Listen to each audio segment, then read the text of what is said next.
સુરતમાં રામમઢી મહંત 1008 મહામંડલેશ્વર મૂળદાસ બાપુને ભવ્ય રામ મંદિર અયોધ્યા ખાતે તેડું આવતા આજે સન્માન કરી રામમઢી ખાતે સ્વચ્છતા અભિયાન હાથ ધર્યું હતું।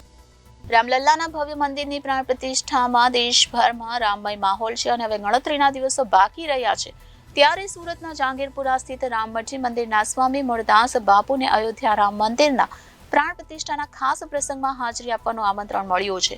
ત્યારે અયોધ્યા મંદિર ટ્રસ્ટ દ્વારા મળેલા આમંત્રણ બદલ આભાર વ્યક્ત કર્યો હતો અને આજે સવારથી રામમઢી ખાતે મૂળદાસ બાપુનું ભવ્ય સન્માન કરવામાં આવ્યું હતું અને અનેક લોકોએ મંદિરના પરિશ્રમને આસપાસ સ્વચ્છતા અભિયાન પણ હાથ ધર્યું હતું અને મૂળદાસ બાપુએ જણાવ્યું હતું કે રામલલ્લાના મહત્વના પ્રસંગમાં જઈ રહ્યા છે ત્યારે તમામ હિન્દુત્વને આસ્થાની સાથે આ પ્રસંગમાં જવાનું સૌભાગ્ય પ્રાપ્ત થયું છે। તમામ શ્રદ્ધાળુઓની આસ્થા સાથે હું પણ દર્શને જઈ રહ્યો છું। ભારત માતાની પ્રસન્નતા સાથે રામમઢી તાપી માતાના પશ્ચિમ કિનારાના રાંદીરથી એકધારા જહાંગીરપુરાથી છેક અડાજણ કિનારા સુધીના લાગતા વળગતા બધા જ મારા પ્રેમી આત્માઓ આપણી જવાબદારી આપણી ફરજ એ બજાવવાનો અત્યારે આપણને અવસર મળ્યો છે।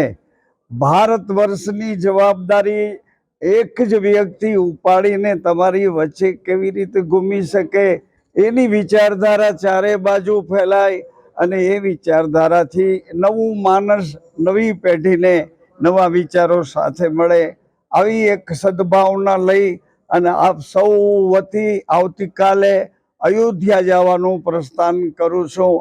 આપ સૌને યાદ રાખીશ, આપ સૌના આ પવિત્ર ઉદ્ગારોને યાદી કરીને ત્યાં સ્થાપીશ। 11 વર્ષથી સળંગ સૂત્રાધાર રામ નામ સંકીર્તન હમણાં જ 12મા વર્ષમાં પ્રવેશ કરશે આ ફેબ્રુઆરીમાં। એ સિવાય દરેક નાગરિકત્વની જે ફરજો છે બેનો કાયમને માટે માના કાંઠા ઉપર સફાઈ કરે, કાયમને માટે કુરુરાજેશ્વર સુધી બિલકુલ તાપી માતામાં લોકમાતા છે એમાં કોઈ કચરું ન પડે, પોતે ફરજ બજાવે, પોતાના બાળકો અનુસરે। આવી રીતે વિદ્યા જગતની નાની મોટી એક જબરજસ્ત ચેનલ છે વિદ્યાર્થીઓ વિદ્યાર્થીનીઓ એ બધા આ તાપીમાંનો સારો ઉપયોગ કરે, કિનારે આવી સારા વિચારો પવિત્ર વાતાવરણના વિચારો પવિત્રતા સાથે સાચવે આવી મારી એક કાયમને માટે સદભાવના રહી છે। અહીં ગૌ માતાની સેવા થાય છે, જન સેવા થાય છે, સારા વિચારોથી ભાંગેલા તૂટેલા ગ્રસ્ત આશ્રમો પાછા સચવાય છે। હું એક મારી ફરજ બજાવતો ભારત માતાનો મારા સદગુરુ મહારાજનો એક નોકર છું, મારી ફરજ બરાબર બજાવું છું। જેથી શિક્ષક હતો ત્યારે મને એમ લાગતું હતું કે બાળકોને ભણાવીને આવતીકાલના જવાબદાર નાગરિક બનાવીશ। પછી મને ખબર પડી કૃણાલભાઈ કે આ બાળકોને ભણાવવા કરતાં એના વાલીઓને ભણાવવું, એના મમ્મી પપ્પાને ભણાવવું, કેવી રીતે રહેવાની સિસ્ટમ એનામાં સ્થાપવું કે બાળકો જોવે અને ભણી લે, એના મા બાપને જોવે ને બાળકો ભણી લે।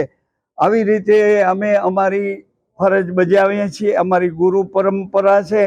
છતાંય બધાની વચ્ચે રહી મારા ગુરુ ગ્રસ્તીનો તો અવિરક્ત હતા પણ બધાને ગ્રસ્તાશ્રમ કેવી રીતે સચવાય એમણે શરૂઆતમાં તો 14 વર્ષ સુધી બધા સફાઈ કામદારો વચ્ચે જ કામ કર્યું। 14 વર્ષથી એના બાળકોના મોં ધોવે, એને નવાડીને નવા કપડાં પહેરાવી યુનિફોર્મ વાળા પહેરાવીને સ્કૂલે મોકલે। આવા 10,000 કુટુંબ મારા ગુરુના પરિવારમાં છે।